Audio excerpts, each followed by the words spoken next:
Почитувани гледачи на Автомагазин, срдечно добре дојде и топол поздрав од Женева. Месецот март, односно неговата прва недела, е секогаш резервирана за возбудување на 4 тркала.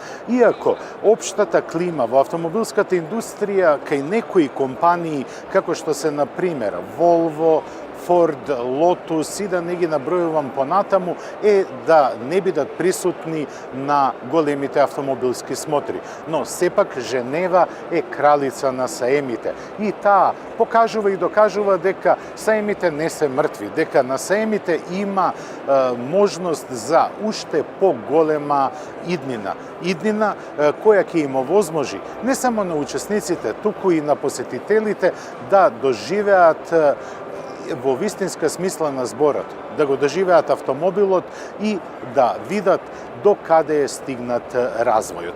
Ние нема понатаму да филозофираме туку, ве покануваме да видите што регистрира камерата на Автомагазин на 89-та Женевска смотра на автомобили.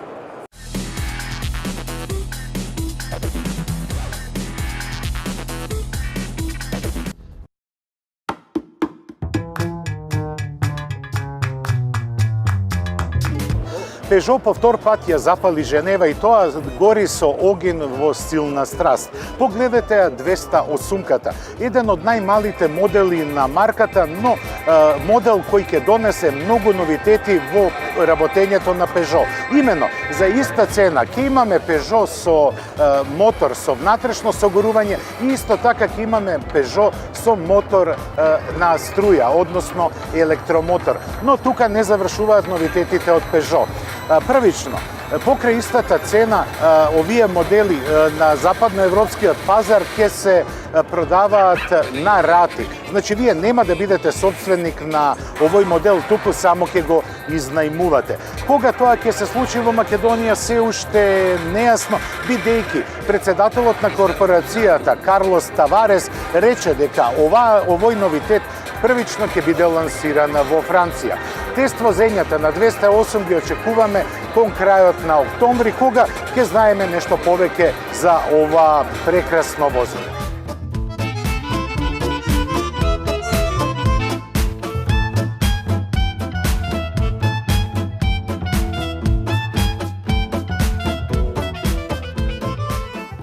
Со концептот 508 Sport Engineered, Peugeot фрли ракавица во лице на германските ривали и покажа во кој правец ќе оди развојот на марката.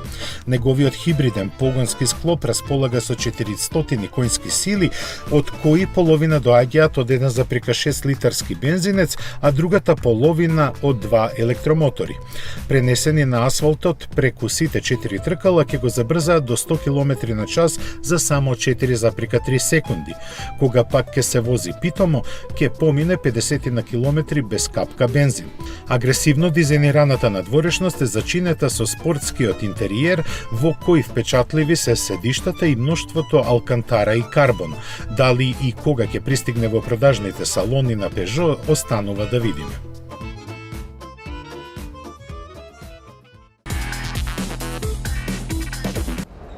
На штандот на Кија изостана новитетот кој требаше да биде поставен на основа на СИД и да биде спортско корисно возило. Или пак, како сакате да кажете, кросовер. Но тука имаме еден друг новитет.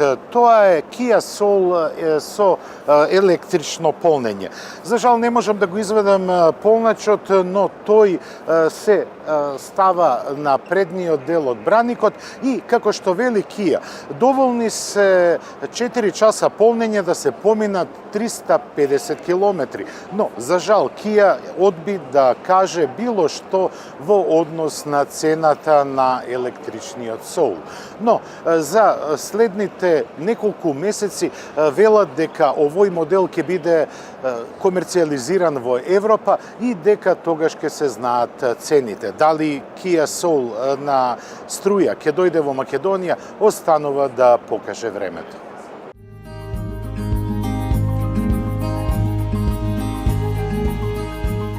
Кија поодлучно навлегува во електричниот сегмент. Новиот концепт, прикажан во Женева, е дизајниран во студиото во Франкфурт и визуелно треба да ги прикаже стремежите на марката на ова поле. Агресивните линии кои предизвикуваат емоции треба да ги доловат неговите способности, за кои од Кија се уште се воздржани. Место класични ретровизори има камери, а во внатрешноста се среќаваат дури 21 екран со висока резолуција. За жал изостана и конкретните детали за плановите за неговата иднина. Сепак во некаква сериска форма не треба да го очекуваме пред крајот на идната година.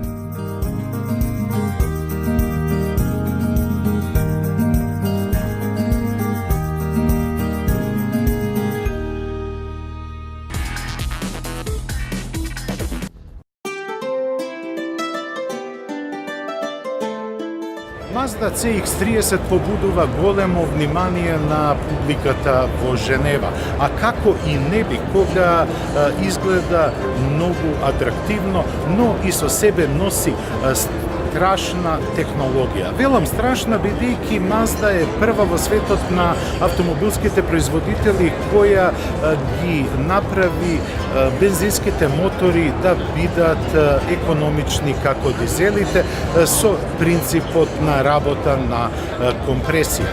Уште не е јасно дали Mazda CX-30 ќе стане серијски модел оваа година или ќе се комерцијализира до година, но повеќе од јасно е дека Mazda е на вистинскиот пат да ги освои срцата на публиката, не само емотивно, туку и комерцијално.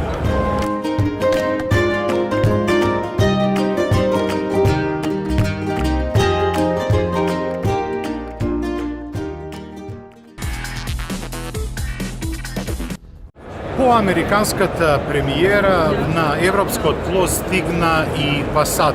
Неочекувано во варијант изведба, односно во караванска изведба, но тоа е затоа што популарноста на овој модел се базира во голема мерка и на незината караванска изведба, која во догледно време ќе има уште многу деривати, како што е погон на сите тркала, но и со електричен погон.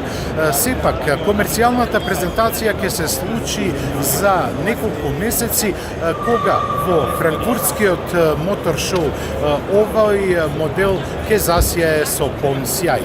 На штандот на Volkswagen недостасува новата генерација на Golf, која беше најавувана пред неполни 2 недели, но тоа не се случи. Сепак, Голфот ќе има своја премиера во Франкфурт, а оние кои се силни поклоници на марката од Волфсбург ќе се задоволат и со студијата на багито, кое е далеку од реализација.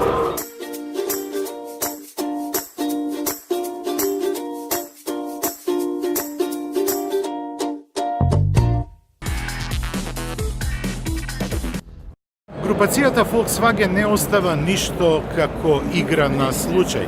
Тоа го покажува и чешкиот дел на групацијата, кој во Женева се покажа со моделот Kamiq. Тој со својот изглед се дистанцира од останатата гама на Шкода, барем за сега. Широкиот отвор во подножјето на браникот и двојните светлосни елементи се атрактивно решение на кое не сме навикнати од оваа марка. Динамичната силуета завршува со краткиот и подигнат заден дел со LED светла со повеќе функции. Опременоста треба да ги надмине рамките на сегментот, а информациите до возачот ќе стигнуваат преку виртуелниот кокпит. Понудата на мотори ќе се поклопува со онаа на Scala, која исто така е женевска премиера на Шкода.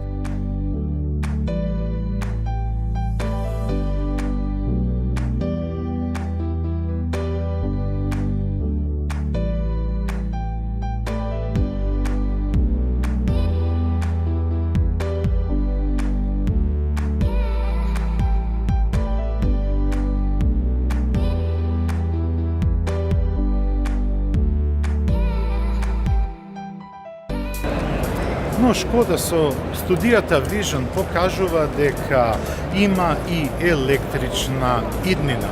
електрична иднина која изгледа доста атрактивно и доста богато што се однесува до решенијата не само во ергономијата, туку и во олеснувањето на комуникацијата помеѓу автомобилот и возачот, но и нивната околина.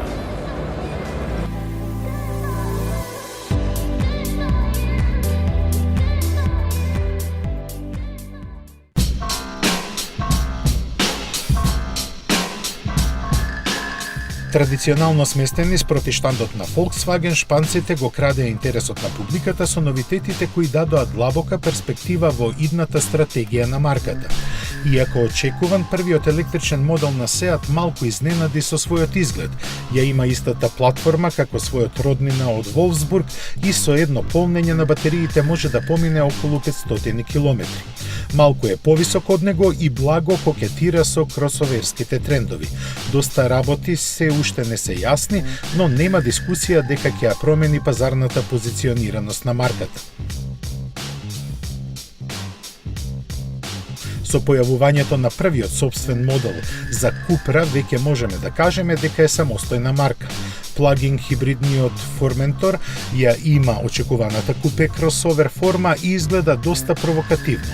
За сега се уште се води како концепт, но некои големи разлики кај сериската верзија не би требало да има. Располага со 245 конски сили и автоматизиран DSG менувач, а само на струја може да помине 50 на километри. Спортските седишта се обложени со кожа, а дигиталната инструмент табла треба да биде стандардна. Во продажба ќе се најде до крајот на оваа година.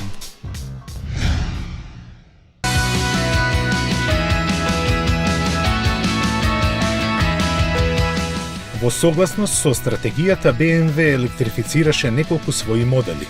Најголем меѓу нив е новата серија 7, која е опремена со хибриден погонски систем со 394 конски сили. Ќе биде достапна во 3 изведби кои ќе имаат електрична автономија меѓу 50 и 60 км. Истиот концепт, но со поголема батерија, се планира и за X5. За поскромните е намената серијата 3, која располага со 252 конски сили. Продажбата на новите хибридни модели на баварската марка ќе започне во текот на летото.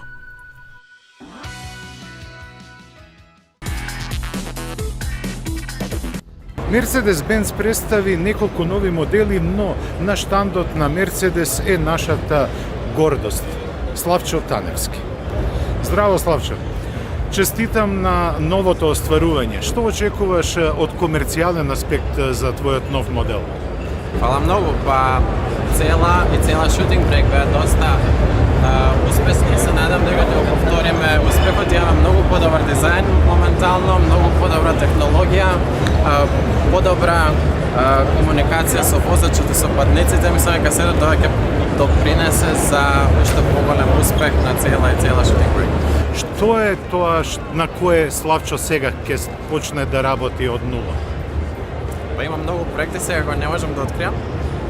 Меѓутоа електрични возила, спортски, фамилиарни да речеме, 2023-2022 можеби ќе видиме нешто. Што ќе биде со GLC купе? GLC купе добива освежување на сајмот во Њујорк за месец дена. Така да ќе имаме мал редизајн со новиот MBUX оперативен систем во него, исто така секако и стајлинг освежување. Славчо, ти благодарам и ти посакувам уште успеси и триумфи на 4 тркала. Хвала.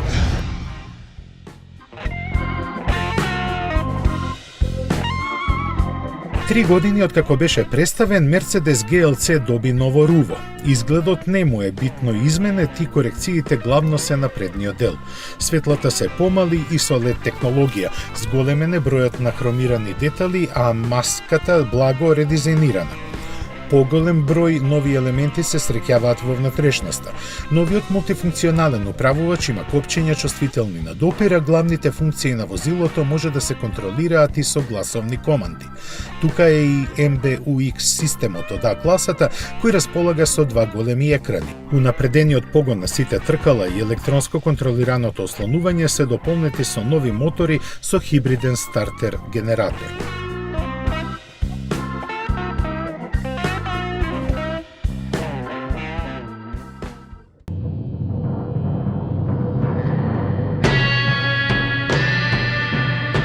e-tron семејството на Audi доби уште еден член. За сега е концепт, но од него ќе се изроди серијски модел со ознаката Q4. Планиран е за 2021 година, до кога неговиот дизајн сигурно ќе претрпи определено припитомување. Во оваа форма плени со впечатливата маска и осветлените e-tron надписи. Овој компактен купе кросовер има матрикс LED светла, дигитална инструмент табла и голем екран на инфозападниот систем. Погонската група се очекува да биде подсмирена верзија на она од серискиот Audi e-tron, кој има два електромотора со 360 конски сили и автономија од околу 400 км. Можно е Q4 да се појави и во изведба со конвенционални мотори со внатрешно согорување. Дека не мора да се има бесна премиера за да се привлече вниманието, покажа Audi со својата нова плагин хибридна гама. Германците подготвија вкупно 7 електрифицирани модели, на кои заеднички им се 40 на километри кои се поминуваат без капка гориво. Ги предводи A8, чија комбинација од 3-литарскиот V6 бензинец и електромотор на сите 4 тркала им испорачува 450 конски сили. Q5, A6 и A7 се на располагање во две изведби со 300 и 367 конски сили, од кои посилните имаат спортски стајлинг и модификувано ослонување. Нивната продажба треба да започне во текот на оваа година.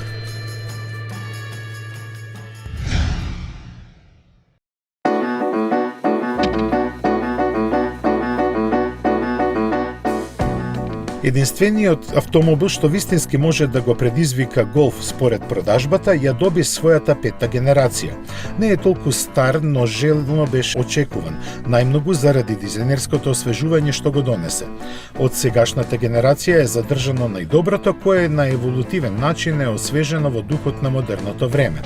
Од Renault сепак велат дека најсилниот адут на Clio ќе биде внатрешноста, која е нова од темел.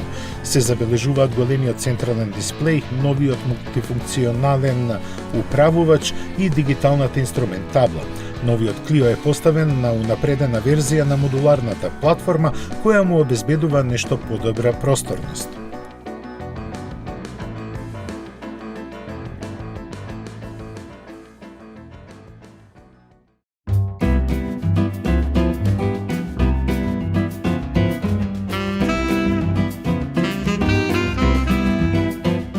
Откако го видовме во Франкфурт пред година и пол, Honda не ни сервираше многу информации за својот електричен модел наменет за Европа. Јапонците сепак вредно работеа и за тоа време го подготвија за пазарно лансирање. Со својот минималистички дизајн не враќа во времето на првата Honda Civic. Во сличен стил е и внатрешноста, во која доминираат едноставните линии. Неговото сериско производство треба да започне при крајот на годинава, а засега не е познато во кои верзии ќе биде понуден.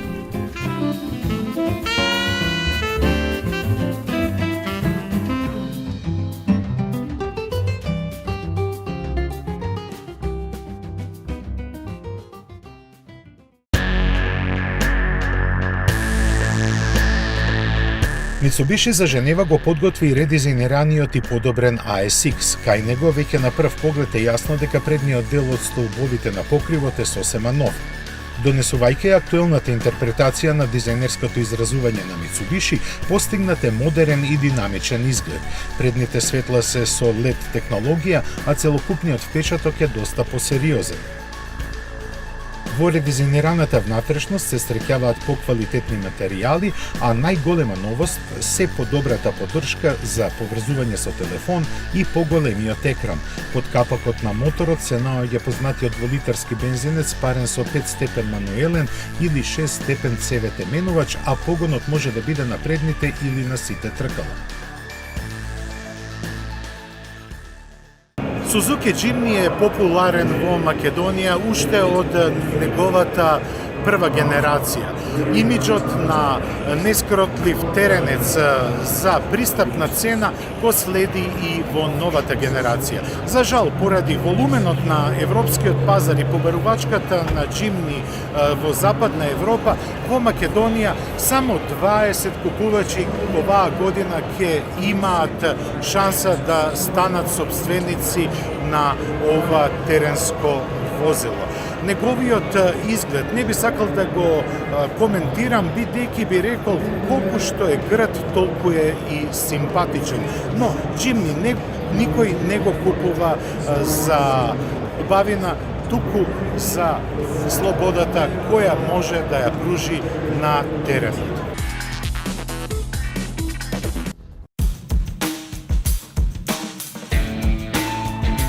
Нисан во Женева подготви концепт со кросоверски пропорции и чуден изглед.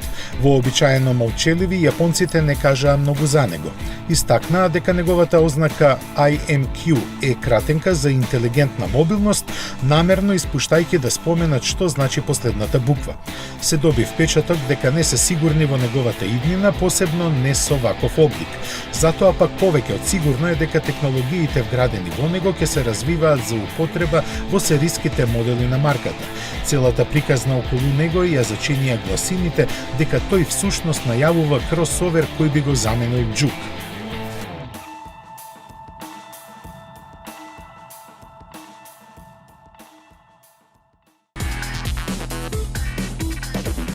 Пред 15 години Ратан Тата најави дека ќе моторизира Индија со извонредно ефтин модел кој ќе има мал мотор, мало загадување, но не многу простор во внатрешноста. По многу превирање на светскиот пазар дојдоа во мода електричните автомобили. Па корпорацијата Тата ни дава една интересна солуција за електрично возило кое нема да биде многу скапо. Altroz Electric Vehicle би требало да чини барем дупло помалку од неговите конкуренти кои се произведуваат под марката на европските и американските брендови. Дали ќе се случи револуција токму на ова поле и дали Тата корпорацијата ќе пенетрира на европскиот и светскиот пазар токму со овој модел ќе се види во наредните години, но потенцијал во корпорацијата има. Незиниот собственик Ратан Тата е алтруист и сака да му пружи на светот што поевтин и поквалитетен производ. Ние му посекуваме многу успех во иднината и би сакале да имаме едно вакво електрично возило кое не чини многу пари.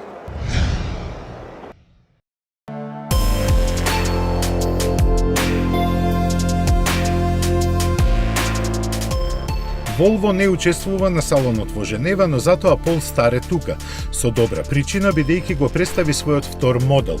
Станува збор за лимузина со атрактивен дизајн која ќе биде сериозен конкурент на Тесла.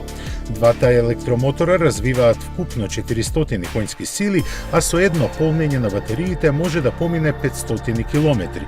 Пластиките на браниците и од страна му даваат благ робусен изглед кој подсетува на крос-кантри моделите на Volvo, а сличен впечаток оставаат и предните светла. Иако почетокот на производството му е планиран за 2020 година, позната му е цената која ќе стартува од 40.000 евра. Како и првиот модел на марката ќе се продава исклучиво преку интернет. Чуда се случуваат во Женева. Гледате оваа лимузина која делува како тенк. Да, изработена е во Русија и таа е долга преку 7 метри. Таа е замислена да биде државнички автомобил, но веројатно тоа ќе се случи и ќе биде во функција на господинот Владимир Путин. Големината и робусноста подсетува на конзервативните марки кои владеат во светот на луксузните возила и кои доаѓаат од британскиот остров. Но под хаубата на Аурус имаме 4,4 литрен битурбо мотор кој развива преку 600 конски сили. Да, може би е сличен на спецификациите на BMW, но нашите домакини велат дека моторот е развиен и изработен во Русија. Оваа лимузина изгледа импозантно, бидејќи има и ниво на пиротехничка заштита 12, што значи дека може да издржи директни удари од гранати, односно од ракетно пропелирани гранати. Исто така, цената не се знае, но велат дека ќе биде во рамките на своите конкуренти. Значи, може да очекуваме вака блиндирана лимузина да чини некаде околу пола милион до 750.000 евра, но ова се само шпекулации. Тоа беше се што подготвивме за ова издание на Автомагазин и за директното обраќање од Женевскиот мотор шоу. Женева уште еднаш покажа дека автомобилите се уште во силен фокус на јавноста. Автомобилите се модерни скулптури кои живот значат. Па затоа се очекува автомобилските смотри да ја задржат својата позиција во светот на автомобилите и да го задржат својот престиж. Недоаѓањето на неколку марки на Женева не направи овој салон на автомобилите да биде помалку важен. Напротив, направи и отвори простор за многу марки кои до сега не можеа тука да изложуваат. Една од нив е Аурус, но има и многу марки кои употребуваат алтернативни горива или пак алтернативни начини на движење. Исто како Аурус, бидејќи тој е и хибриден модел, тој има и електромотор. Иднината припаѓа на еколошки чистите автомобили, а во Женева нив ги имаше многу. Она што пропуштивме во ова издание сигурно ќе го прикажеме во следното. Останете во добро расположение и здравје и следната средба со нас е за 7 дена на истата фреквенција и во истото време. До гледање.